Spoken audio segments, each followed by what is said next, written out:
Olá, preparada, preparado? Hoje a gente vai mergulhar assim bem fundo nas ideias do Márcio Ueda. Isso. Vamos pegar os livros Jornada Solitária e Viva um Dia por Vez. Exato, são fontes que misturam quase um diário íntimo com conselhos práticos, né? Sim, para navegar a vida, os desafios, Falando de ansiedade, TDAH, mas também de gratidão, de fé, silêncio, enfim. muita coisa. E o nosso objetivo aqui é tentar extrair as pérolas de sabedoria desses textos. Vamos nessa. O que eu acho fascinante é que ele traz uma visão muito pessoal, sabe?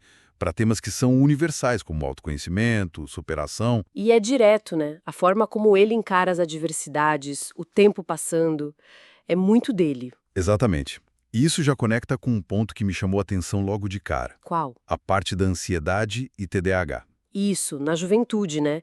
Ele conta como precisou criar uns escudos para parecer normal e sem medicação, o que é interessante. Sim. E o mais curioso é essa ideia que aparece nos dois livros, de que essas limitações podem, na verdade, ter forçado ele a desenvolver outras coisas. É quase um paradoxo, né? Como uma dificuldade pode te habilitar de outra forma. É bem por aí. E isso se liga muito com o que ele fala sobre autoanálise lá na Jornada Solitária. Ah, para neutralizar os julgamentos, tanto os nossos quanto os de fora. Exato. É como se ele dissesse, olha, o sofrimento pode te obrigar a ser forte, mas a sabedoria vem de entender primeiro a sua natureza, sabe? Falha, incompleta, antes de sair julgando o mundo. Faz todo sentido. E esse olhar para dentro, então, leva para outro tema forte nos livros dele. A presença, o valor das coisas simples. Isso. Aquela sugestão de parar, respirar conscientemente.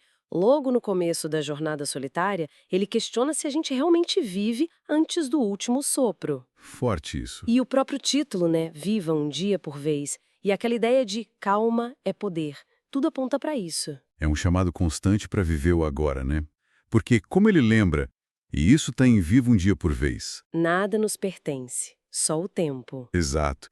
E que tudo é um empréstimo de Deus. Essa visão de transitoriedade. Muda tudo. Leva à gratidão, imagino. Com certeza. Gratidão pelas coisas que a gente nem nota mais, né? Poder andar, respirar, amar. Ele fala disso. E até o silêncio e a solidão, que muita gente vê como algo ruim, Para ele são ferramentas. poderosas, para se reconectar, para ouvir aquela voz interior. Isso aparece nos dois livros também. É fácil esquecer disso na correria do dia a dia, né? Mas realmente essa perspectiva. Transforma. E aí vem a resiliência, a vida como jornada, que ele descreve na Jornada Solitária.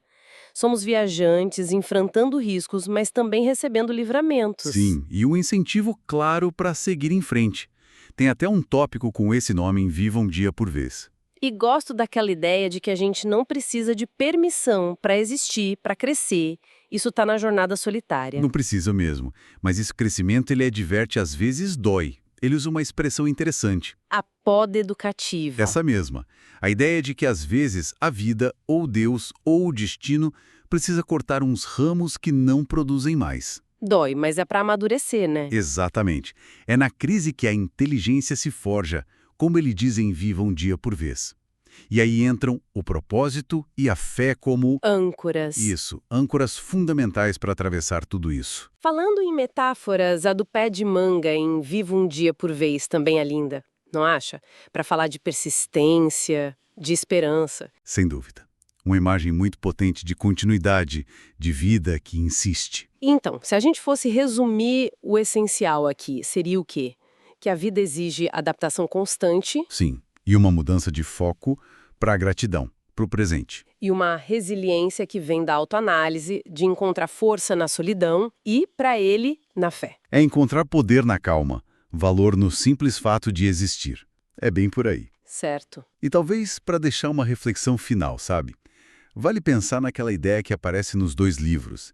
Deixar uma marca pessoal. Se tudo é passageiro, um empréstimo. Exato. Que marca realmente fica? Talvez não seja o que a gente acumulou, mas a qualidade da nossa presença, né? Autenticidade, como a do ancião que ele descreve. Ou a lealdade numa amizade, como naquela carta. Isso. Que tipo de impressão que é moldada pelas nossas lutas, pela sabedoria que a gente vai juntando, que impressão a gente quer ou pode aspirar a deixar no mundo? Fica a pergunta.